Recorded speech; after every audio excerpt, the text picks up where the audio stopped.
السلام عليكم ورحمة الله وبركاته. في جدل رياضي جديد، لايك وشير واشتراك في القناة وفعل زر الجرس ليصلك كل جديد. الجدل النهاردة في النادي الأهلي نفسه، في لعيبة النادي الأهلي. أنا مرضتش أطلع أتكلم في المباراة الأولانية، مباراة الإنتر ميامي والأهلي واللي حصل فيها، عشان خاطر إن أنا كان دمي محروق بما يرضي الله، ودم اتحرق اكتر واكتر واكتر واكتر في كل شيء. ودم اتحرق اكتر في اخر هجمة بتاعت حسين الشحات اللي لعب كاس عالم بدل مرة اتنين وتلاتة، ومن اكثر اللعيبة اللي سجلت في كاس العالم للاندية، ومش عارف يتصرف في كورة 4-2. بص، التعادل اللي حصل مع انتر ميامي لا هو عيب مدرب ولا إدارة ولا لعيبة، ولكن هو أشاء الله بذلك، إشاءة القدر إن هو يتعادل عشان يبين لك شوية سلبيات عندك لازم تصححها.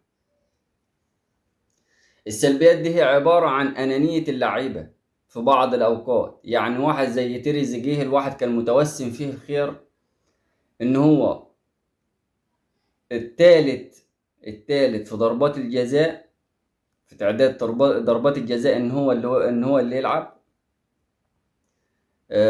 يخش وياخد الكورة من وسام أبو علي، وما يرضاش يديها له وما يرضاش يديها لزيزو، ويخش يلعبها هو بكل رعونة، بكل رعونة، وقلنا عادي مفيش أي مشاكل.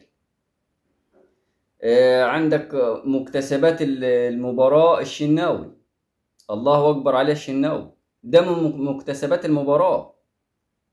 ولو شفت الفيديو بتاع الأولاني في مباراة بتشوكا، أنا قلت لك الشناوي تغير لعبه برجله، خروج بالكورة، ان هو بيجي بيتعامل مع الكورة بذكاء شوية، بعيد عن اللي هي ان الكورة تكون جاية له يرجع ايده وبتاع، لا هو بيجي بسم الله ما شاء الله، رجع الشناوي اللي كنا بنعرفه يعني. تاني امر، عندك اشرف داري وياسر ابراهيم في الدفاع لا يعلى عليهم، وخصوصا ياسر ابراهيم. مروان عطية لا خلاف عليه، لا خلاف عليه. كوكا إلى حد ما، بس ما ينفعش يكون عندي يحيى عطية الله أفضل باك شمال في المغرب وأنزل كوكا.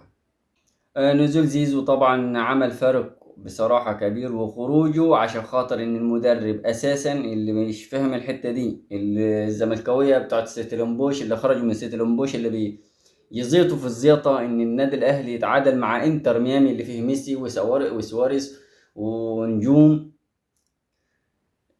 بيتريقوا على ان اتعادل مع فرقه ضعيفه. مين يا عم؟ انت خرجت من سيرة لمبوش، ما تتكلمش خلاص، شد بلاستر، اي واحد زملكاوي يركن على جنب دلوقت، مش وقتك انت. حيالله محلي بائس، يركن انت كده، خليك في التلفزيون، اسمع نيل سبورت، اتكل على الله، اسمع ايام التسعينات والحاجات دي. احنا بنتكلم مع عالم القمه. لما يكون انت هتلعب المباراة الجاية برضو مع بالميراس، وشفنا طبعا المباراة بتاعته هو وبورتو، مباراة بما يرضي الله تخوف، فرقتين يخوفوا. بالميراس يخوف، بس النادي الاهلي كدها، النادي الاهلي كدها، نستف اوراقنا، وما فيش حتة الانانية. الشحات لازم يركن، بن شرقي لازم يلعب، لازم يلعب، زيزو لازم يلعب، ده شيء اساسي. ديانج في المباراة الجاية لازم يلعب. انت قول له بس ان العالم دي شتمتك بامك، هينزل يشيلهم على كتافهم ويطلع بيهم بره. انما احنا هنقعد نعمل ونطبطب على اللعيبة دي كتير، مش هينفع. مش احنا بص كل الدعم للعيبة. انا يعتبر مرضيش لتاني يوم، مرضيش اعمل فيديو ولا اتكلم عن، لان كان دمي محروق بما يرضي الله، كان دمي محروق. النادي الاهلي عمل مباراة قمة القمة، قمة بما يرضي الله، قمة يعني حاجة عالية. انما حتة انك انت مش قادر تسجل يا عم، دي بتاعت ربنا، انا ما بقدرش اتدخل فيها، ويقعد يقول لك مش، لا دي بتاعت، لا والله العظيم لو هتيجي هتصط في لعيب منه ما هتخش.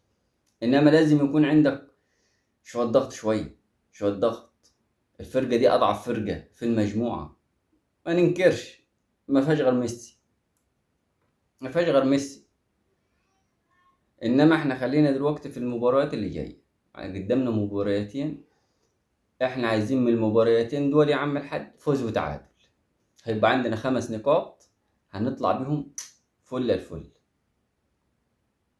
ده اللي مطلوب.